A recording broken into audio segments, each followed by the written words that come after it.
All right. Hello, everyone. Hello. We are recording. We are live. I am just double checking to make sure that everything is working properly before we get started, because it's been a day. It has been one of those technology days. I don't know if all of you know, but Zoom is like down globally. So it's a little crazy. Some places it's working, some places it's not, but I want to make sure that we are good to go before I get started so we don't miss any information. I want you all to be able to hear it. So give me 2 more seconds of patience here to make sure that we are set. Okay, I think we are. Yay, we're here.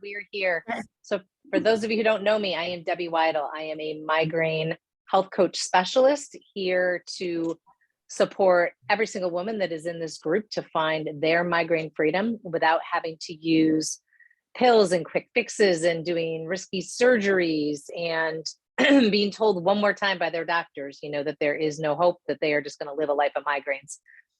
I'm here to tell you that for the majority of women in this world, that is not the case.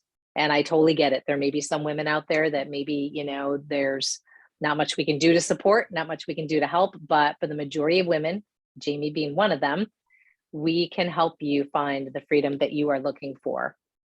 So Jamie is a graduate of the Freedom from Migraine method, a graduate of our other upper level program. It was in our membership for a while, and she is here to chat with us about her migraine freedom journey. So Jamie, thank you for being here today. Hello, glad to be here. Amazing. So let me just give everybody a little bit of background on Jamie so you know who you're listening to. Jamie and her husband, Ed, and their 2 boys, James and AJ, live together in, we were just discussing, a very hot place right now, just like the rest of the world. It is really, the heat is crazy right now. But Jamie is primarily a stay-at-home mom, but does do some part-time work at her son's school. She loves crossword puzzles and fitness and reading and spending time with her family. She loves cute coffee shops, and I do too. And you're a car enthusiast. I did not know that. About you, Jamie. Yes. Both of our boys play travel baseball. So for those of you who have kids in travel sports, you know what that's like.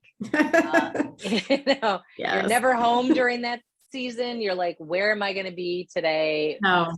Living outside, living in the ballpark, the food, trying to pack your own food or not eat food. It's absolutely crazy. But before Jamie joined the Freedom from Migraine method, she was having almost daily migraines. And sometimes she would have some small breaks, but they would always come back.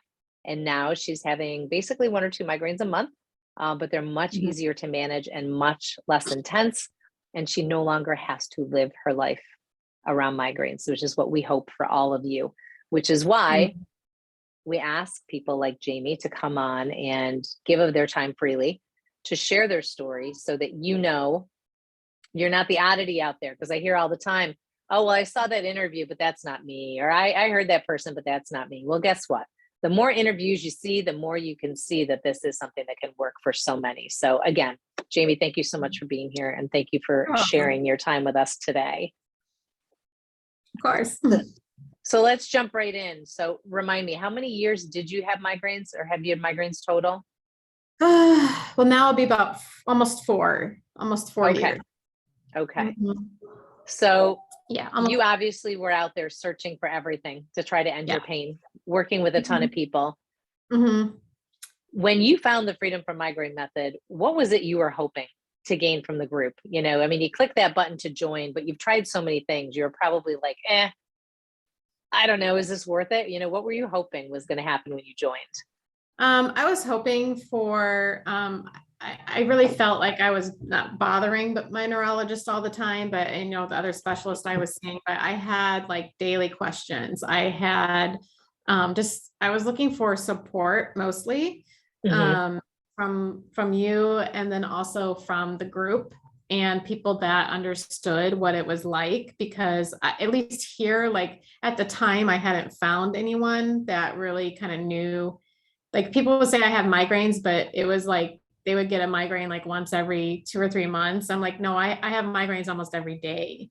Mhm. So like, it's hard to find people that kind of understood what I was going through. And I was looking for support on a more regular basis from someone professional. And then also looking for support from women that would understand what it's like. Absolutely. And I think there are so many amazing doctors out there, Yes. but number one, you need to find someone who's a migraine specialist, somebody Yes. who knows migraines inside and out. Because if you go to a neurologist and they don't happen to specialize in that, but they specialize in some other condition, then maybe they're not going to support you. And how many times have I heard from people, I go to a neurologist for migraines, but they never had a migraine. Yeah. It doesn't help you a lot, right? When they have no idea what you're going through. No. They have no idea what it feels Yeah. And like. I've been to, I live in Illinois, so I live close to Chicago, and they have some of like the top clinics and things there. And I actually, my last neurologist, the guy who was still my neurologist, he's wonderful.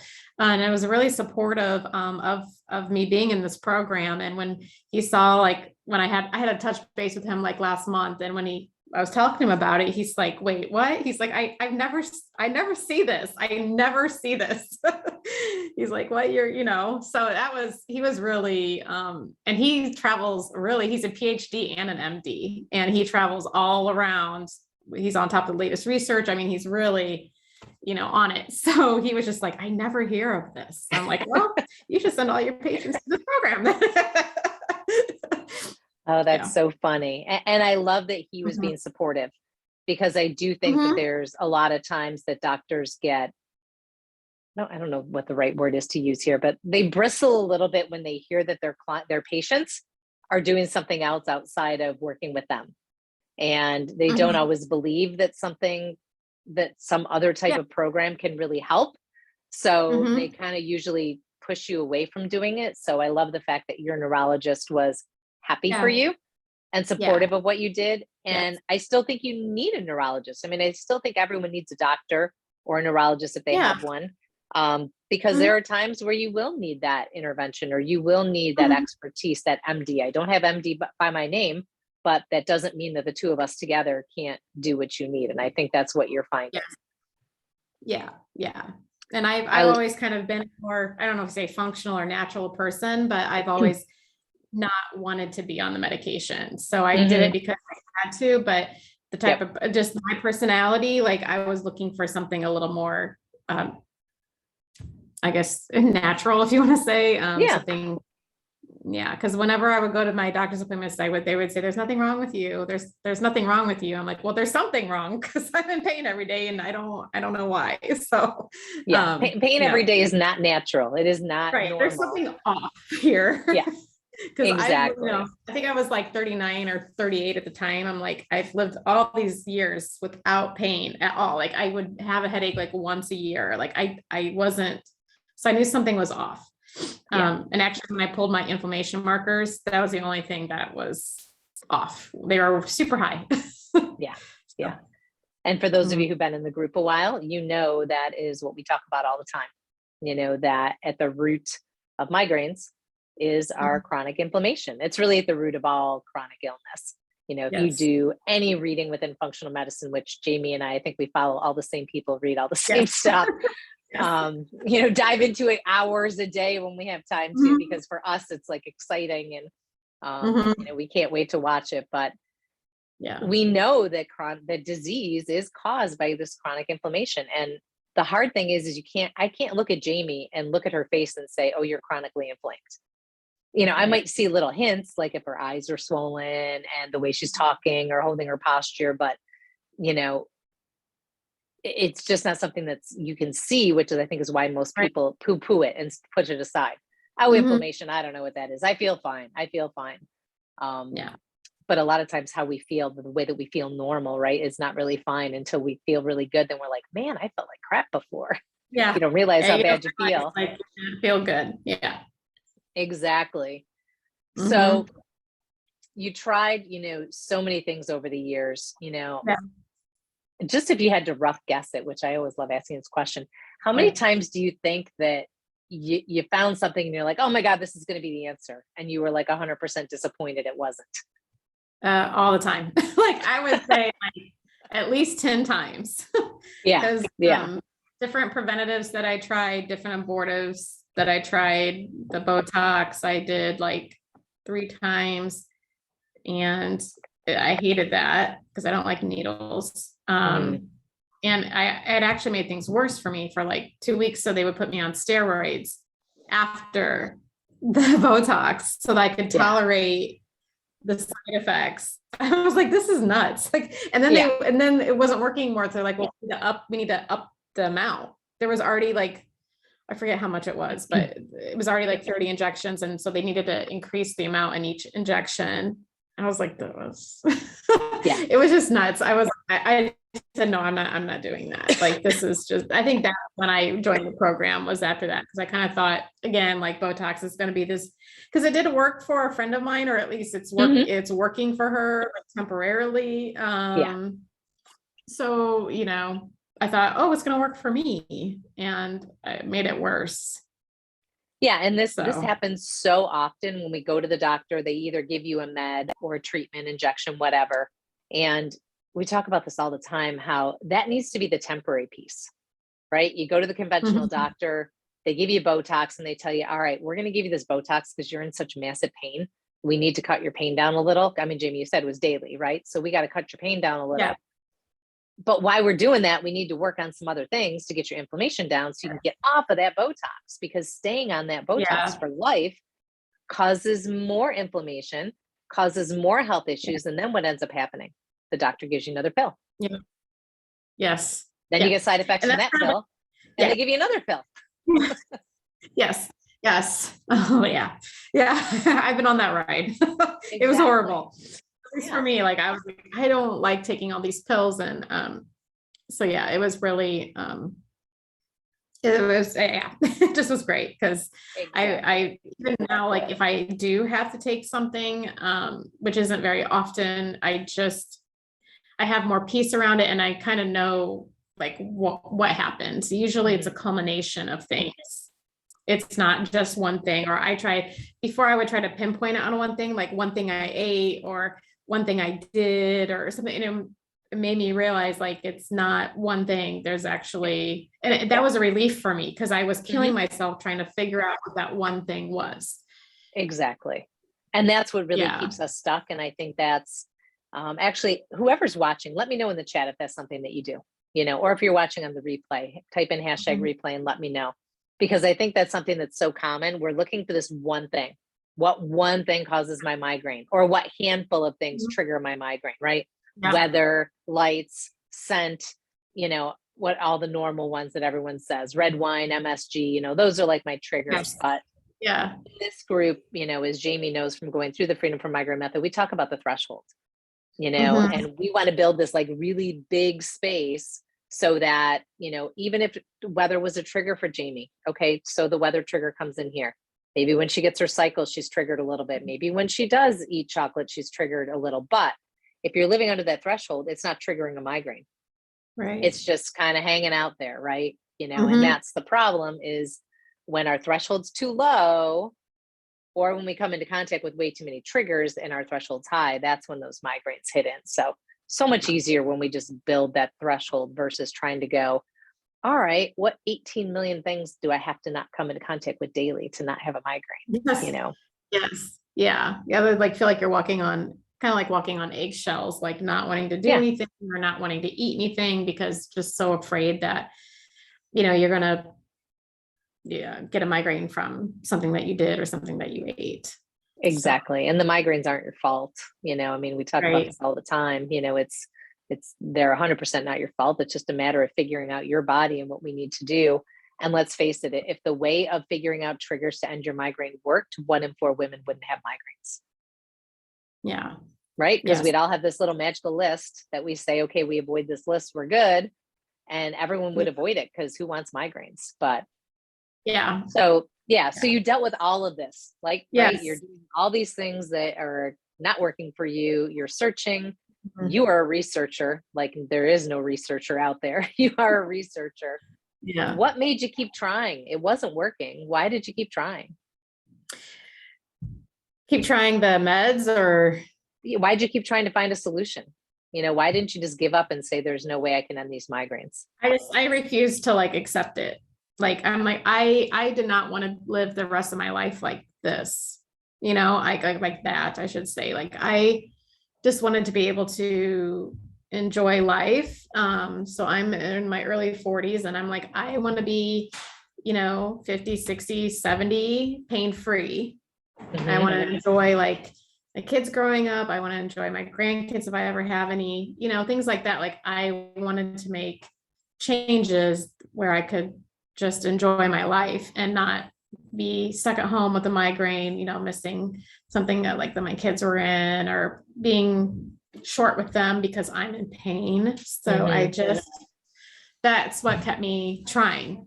It was like, I just wanted to live my life and actually enjoy it. Yeah.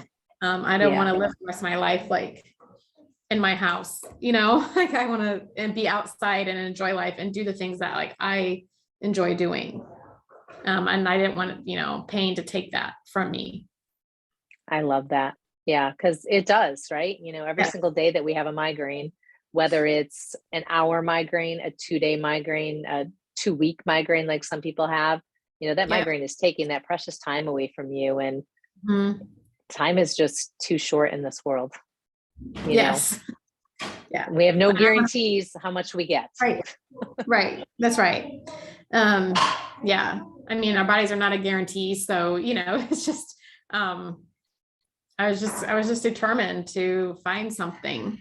And then I think I saw you had done a little live about insulin. And I was like, oh, I've never, ever, ever thought of that. And all the researching I did, I never came up that sugar and insulin and the role of that in stabilizing your blood sugar throughout the day. I was like, that never even crossed my mind. And so I was like, oh, this is new and sounds very logical.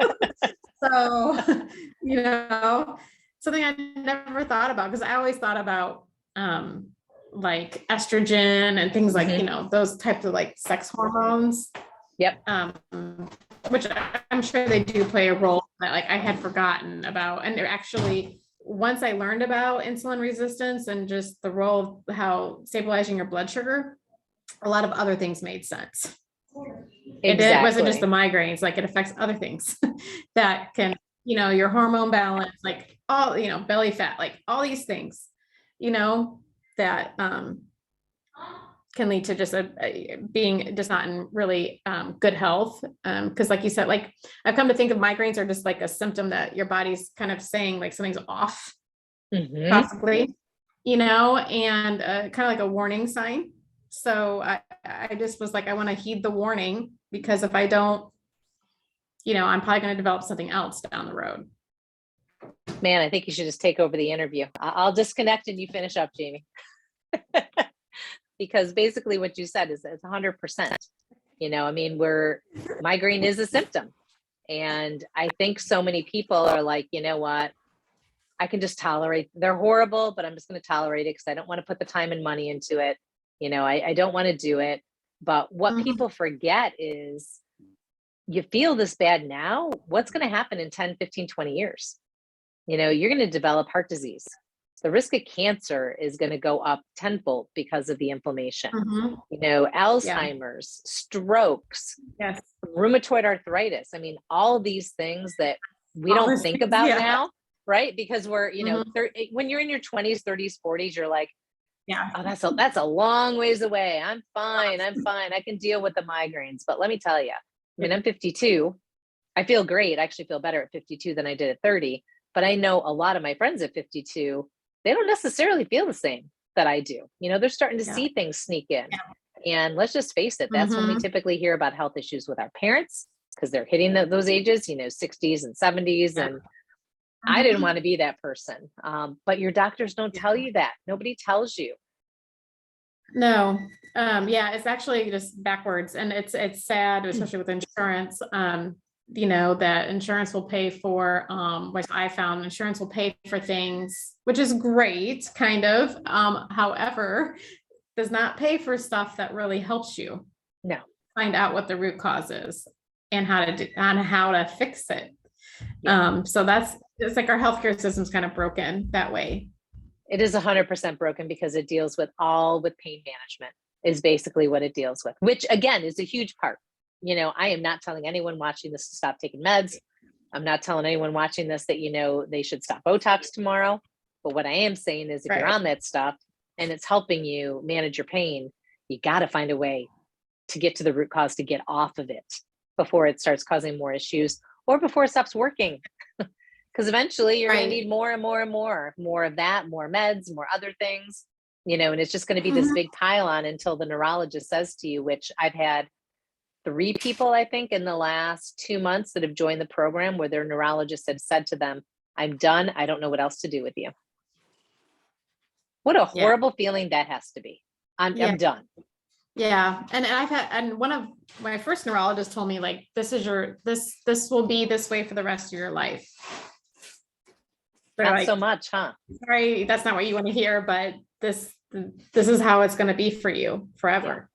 Yeah. And I was like, oh, that's a doomsday message right there. Exactly. It's not depressing, and not motivating, and just not uplifting at all. So yeah. Well, and not true. Let's face it. For most people, I am not saying for everyone, because there may be some people that have migraines due to a massive injury, due to a massive genetic disorder where there's nothing that can be done to change it. There are those people out there. I get that.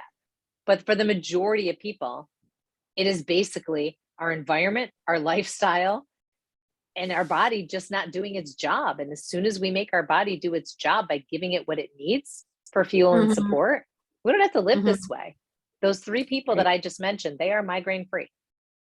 Doctors, top neurologists that told them there was nothing they could do, that they were going to have to live that way. They are now migraine free. Now, are they 100% pain free every single day? No, but they get pain now. It's like a headache and it goes away versus like daily pain. So, that was everyone it was like, because many people get headaches, right? I mean, let's just face it. There's many people that don't get migraines that'll get a headache every once in a while. Your kids drive you crazy. You have a rough day, you get a headache. Right. But there's a big difference. There's a big difference between the two. Yeah. And how responsive they are to, any medication that you need to take too. Exactly. Wouldn't it be nice to be able just to pop a Tylenol to end a migraine versus popping Imitrex and anatriptyline at night and, everything else? Yes. All right. So we honor your time and everyone else's. We know the Jamie before. Tell us the difference, the Jamie to every single day having migraines, to the neurologists that weren't able to help, well-meaning and all, to all the things that you tried, to now. How is life different? And are you happy that you did what you did with us? Oh yeah, I'm 110% happy, 120%. There's no doubt there at all. I'm very, very glad that I did it. The biggest difference is it took away the fear of it. So the mental piece as well. So healing the body, but also healing the mind. So realizing now when I I find that I used to have a lot of fear and defeat feeling around it. And I feel an out of control, loss of control. And now I feel like I'm in control. There is something I can do. Yeah. And I don't have to be afraid of the pain, because I used to be afraid of it. So, also losing the fear.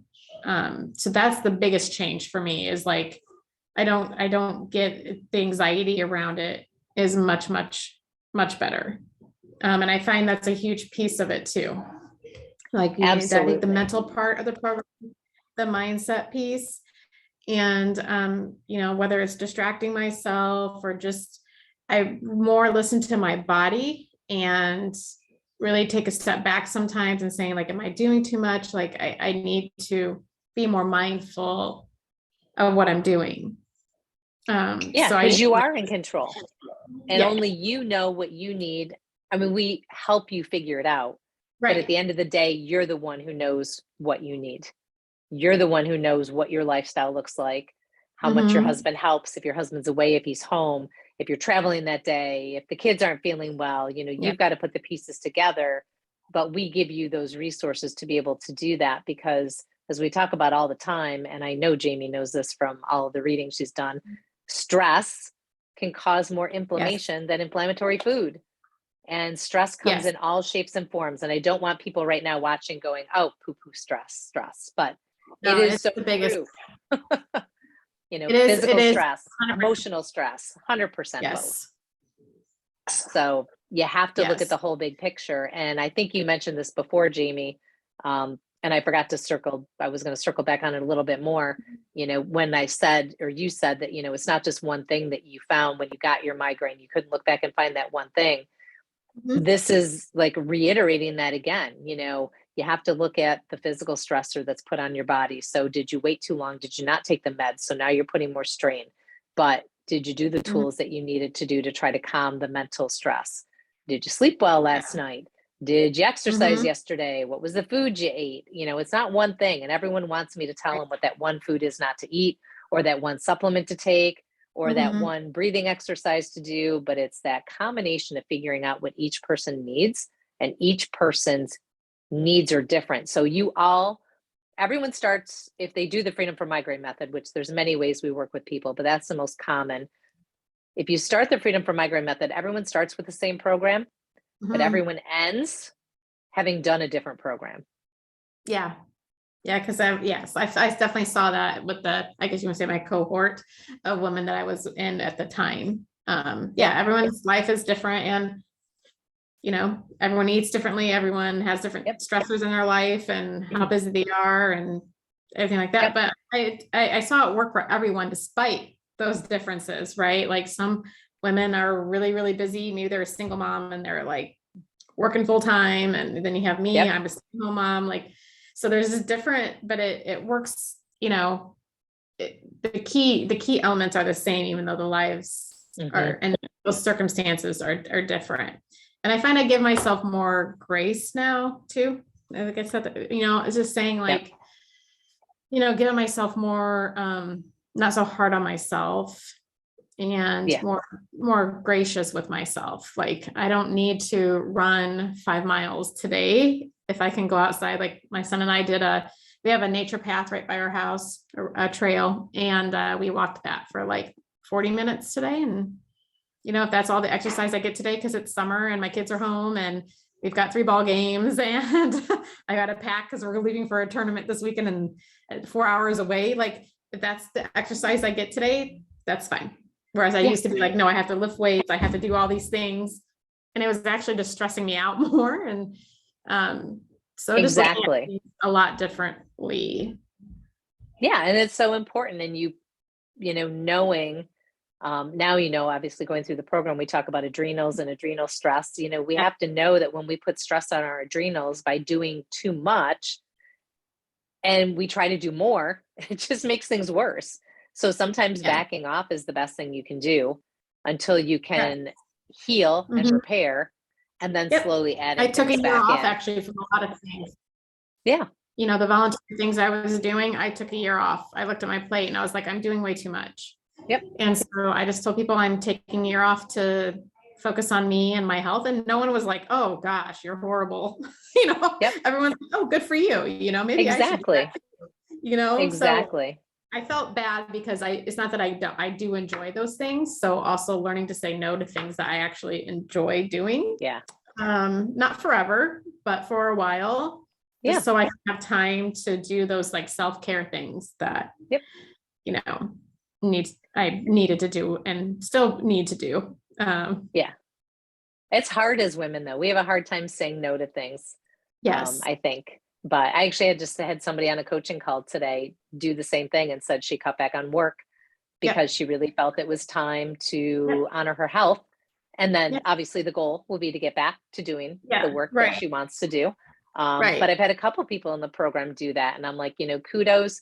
Obviously, I understand everyone can't do that. Everyone's financial situation is different, but these women were able to do it, and it's going to give them, a huge advantage for finding a way to honor themselves. Now, maybe somebody else who has to work, we have to find a different way to do that. But then again, that's where that individuality comes in, and we find a different way. And like you said, I think one of the best ways that we do it is through that daily support. That's what you said you were looking for. And Yes. this is what makes us different than any other migraine group out there. I haven't found anyone else that does this, but Yes. you can reach out every day with a question, and we're going to get back to you with an answer. Yeah. That was really As Jamie great. did many times. Yes. Yeah. I had a lot of questions.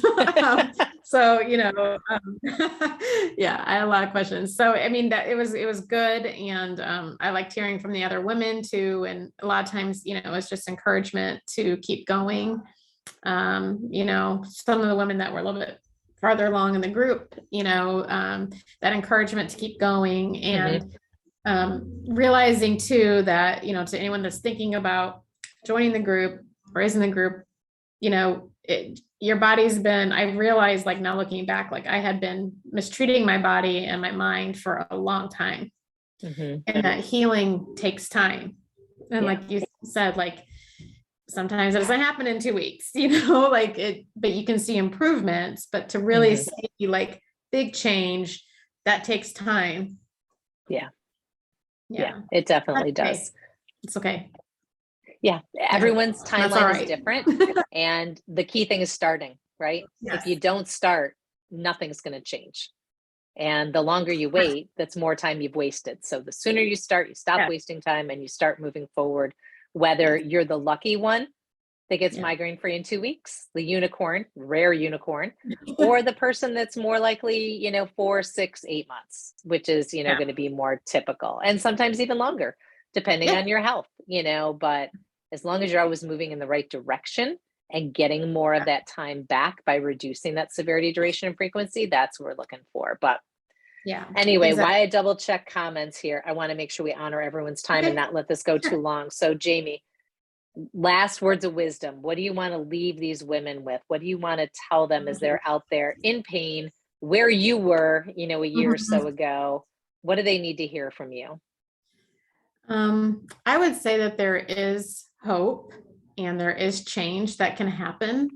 And I mean, for me, this group was really amazing.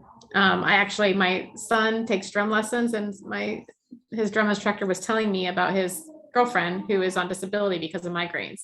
I was like, oh, let me get you this. Here's the name. Here's the program. Like, you should look into this. And he's like, oh, I don't think she will, because she's tried everything. I'm like, no.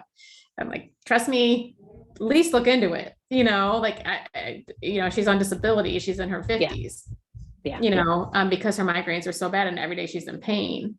And I said, it's definitely worth it. Like, I mean, you've tried kind of the conventional way, and most of the time the people that are in the group have not found relief, long-lasting relief, through the conventional medicine, if you want to say. But I say you use that while you're working on, like you say, finding your freedom from migraines, and just not letting it control you. So, I mean, if you are, I understand was to be like in pain every day, and just, I mean, honestly, like I was pretty much suicidal because it was so bad and it was unrelenting. And I was just like, is my whole life going to be pain? And so realizing that it doesn't have to be that way. No, it 100, I couldn't have said it better myself. It does not have to be that way. And we totally get it. I get it. Jamie gets it. Everyone else that's graduated the program 100% get how you can say to us, I'm really skeptical because I've done it all. Right. But we're here to tell you, you haven't done it all. Yeah. You may have done parts of it, right? You might have done parts, but you didn't do everything together. You didn't piece the puzzle together. You might have been using some pieces from Jamie's puzzle, but you need pieces from your own puzzle. Right. So we got to help you figure that out. And we can, not for every single person, but for the majority we can. But just invest in yourself. That time, it is work. I mean, it's just, I don't want to say work, it's a change. So, and people don't like change in general. So, but it's a good change in the end. So, but just changing the way you look at things, changing the way you track things, changing the way you, everything, so, it's definitely worth it, for sure. Well, Jamie, I cannot thank you enough for being here. Again, you gave us a ton of For your having- time today to share your story. So thank you so much. I know that there'll be questions. So ladies, when you're watching this, whether it be on the replay or now, if you have any questions, throw them in chat. Just tag us, let us know. Jamie's still hanging out in the group, so she's around to be able to answer if you have a question specific to her life journey. And the team will be jumping on this post to make sure that we can support you in any way, shape, or form. So whether you want to work with us or not, ladies, feel free to book a call. We can at least talk to you, figure out if you're headed in the right direction, figure out what your next steps may be, so that you at least know if we can or can't help push you in the right direction. So we'll make sure we get that link in there for you later. Thank you everyone for watching. We will be actually back on again. Let me just give you the next date so you know when our next call will be. It will be next Tuesday, the 28th. We'll be back to our normal time at 12 p.m. Eastern, which is 5 for those in the UK, because we're 5 hours apart right now. Susan Cook will be on to share her journey with us. Sue is a yoga instructor, a swimming enthusiast. She's been on before, actually, as an expert guest, and did a wonderful yoga presentation for us, but she's going to actually come on and share her story with us, which I cannot wait to hear. So everyone, make sure you jump on for that. Again, Jamie, thank you so much for being here. You're welcome. And everybody have a great day. Here's to your migraine-free day, everybody. Bye-bye. Bye.